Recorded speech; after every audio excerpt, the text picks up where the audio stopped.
tempat evakuasi akhir ini masih kosong ya? Iya, masih kosong.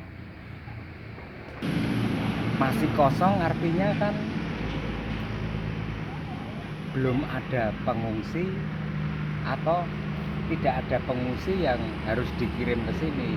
Iya. Kan baru pengungsian di Beyangan, terus di Banyurojo, Iya. kemudian di Mertoyudan itu mana kan?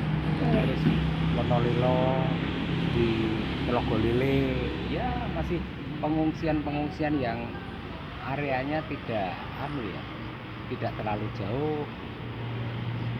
Kalau di Candirejo ini kan cukup jauh tempat evakuasi akhir. Jadi kalau tempo hari tahun 2010 gitu ya, itu erupsi yang besar karena dampaknya juga besar kan. Iya. Banyak masyarakat atau penduduk di lereng Merapi diungsikan ke tempat-tempat seperti ini, tempat evakuasi akhir. Di Borobudur ini ada berapa tempat evakuasi? Banyak. Candirejo, di Wanurejo juga ada. Iya. Ya kan? Terus itu di gedung KPU itu kan dulu juga untuk tempat pengungsian. Iya. Itu warga dari Tutup Ngisor, tempatnya Mbah Citras gitu kan. Iya. Februari kamu sudah ke sana kan? Iya. Tempatnya Mbah Citras di Padepokan Seni Cipto Budoyo. Oh ya Mbah. Ya. Dampak Merapi yang lagi aktif itu gimana? Ya. Bentar, Mbak Untung ngobrol sambil duduk ya. Iya.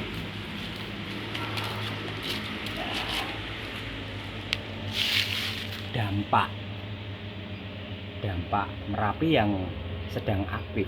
Dampak apa dulu? Dampak sosiologis atau dampak psikologis? Kita ngomong soal dampak psikologisnya dulu ya. Iya. Tentu saja Merapi yang lagi aktif ini pada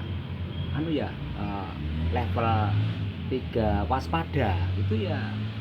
Siaga? Oh iya, siaga. Iya. Siaga ketiga, ya lupa. Itu kan menimbulkan kecemasan gitu kan. Iya. Ya karena guguran kalau penduduk yang tinggalnya di ring 1, misalnya seperti di Babatan ya, dusun Babatan 1, 2, atau di Trono, atau di pokoknya di ring 1, bahkan sampai ring 2, guguran itu kan terdengar bergemuruh. Wah, tempo hari itu kan pernah naik berada di ini pos Babatan. Waktu itu ada orang Perancis ya, itu Pak François kok kebetulan ketemu di pos Babatan. Pak François itu dulu rambutnya gondrong, sekarang sudah rapi ya, ketemu di depan pos Babatan. Waktu itu terjadi guguran, suaranya bergemuruh. Waktu itu di sana ada Mas, temannya Pak Jono itu, teman Abah. Siapa? Pak Yuli. Iya. Pak Yuli ya. Pak Yuli itu kan teman sekolahnya Pak Jono yang tinggal di Keron itu kan. Iya. Teman SMP, sekolah SMP di Keron. Waktu itu ada Pak Yuli juga bilang loh, suaranya itu kalau yang besar gugurannya itu seperti pesawat yang take off itu. Pesawat jet yang take off itu kan. Ya kayak itulah suaranya. Dan Pak Untung di sana juga mengalami itu beberapa kali pas jam 4:04 gitu. Itu durasinya gemuruhnya itu 2 menit, tapi rasanya mencekam gitu ya. Bagi orang yang belum pernah mendengarkan. Tapi kalau Mbak Untung ya biasa saja ya, suara besar, suara itu orang kagetan. Apalagi kalau suara orang bentak, biasa genten tak bentak kalau Mbak Untung kan. Iya. Iya. Tapi itu dampak psikologisnya bikin kecemasan. Tapi orang juga harus jadi jadi waspada, jadi tambah meningkatkan ini apa kehati-hatiannya, jadi belajar melihat alam, melihat apa gejala-gejala Merapi yang lagi aktif, lihat puncaknya. Kalau dengar guguran ya langsung lihat Merapi bagaimana, apa ada semburan atau ada letusan atau ada ini. Kan biasanya gunung meletus itu kan juga ini apa namanya Apa namanya? ada semburan, bukan cuma abu tapi juga material vulkanik kayak bara batu yang membara itu terlontar ke atas, ada pasir kerikil itu ya, terus ya ada luncuran pyroklastik gitu ya. Itu sudah merupakan terjadinya erupsi ya. Ini yang Mbak Untung ketahui itu pyroklastik itu kan luncurannya ya tergantung misalnya kayak ada selokannya yang itu kan lewat itu ke Gendol sementara ini kayaknya arahnya ke itu Gendol. Kalau ke mana Sungai Senowo kayaknya enggak, karena kecuali kalau besar ya bisa terjadi hujan abu itu. Misalnya begini loh, di Trono itu material yang kasar, misalnya kayak pasir itu bisa sampai Trono, bahkan bisa sampai ke Sor ya, yang itu dari puncak Merapi jaraknya sekitar, kalau Trono ya sekitar ya berapa ya, 5,5 kilo mungkin ya. Itu pasir, bahkan ada kerikil itu bisa terlontar sampai dusun Trono gitu. Terayem juga, apalagi ya Babatan 1, 2 itu kan relatif lebih dekat dari puncak Merapi. Kalau pos Babatan sendiri kan jaraknya 4,4 km ya dari puncak Merapi, pos Babatan itu. Ya itu tadi, kalau dampak psikologisnya ya menimbulkan kecemasan, tapi orang juga jadi menambah waspadaannya. Iya. Kalau orang di lereng-lereng Merapi itu ya sebenarnya yang Mbak Untung saksikan ketika Mbak Untung naik ke mana Babatan ya, orang pada biasa aktivitas sehari-hari ya ke kebun ya, ngurusin ternaknya. Iya. Kalau anak-anak itu sebagian kan sudah diungsikan kan ke tempat-tempat pengungsian, tapi yang orang-orang dewasa itu masih di sana, itu aktivitas sehari-hari.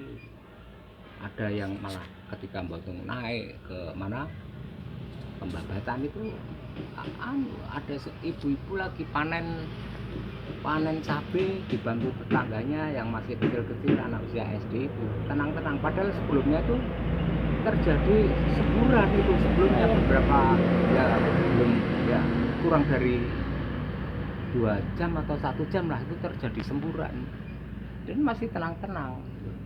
Jadi kayaknya masyarakat di lereng-lereng Merapi itu sudah hafal betul gitu. Nah, ketika bahaya harus mengungsi, entah itu mengevakuasi diri atau dievakuasi ya. Sudah hafal gitu dengan tabiat Merapi gitu. Dampak sosiologisnya ini kalau kita kaitkan dengan penduduk ya yang sudah diungsikan, utamanya yang usia lanjut ya. Iya.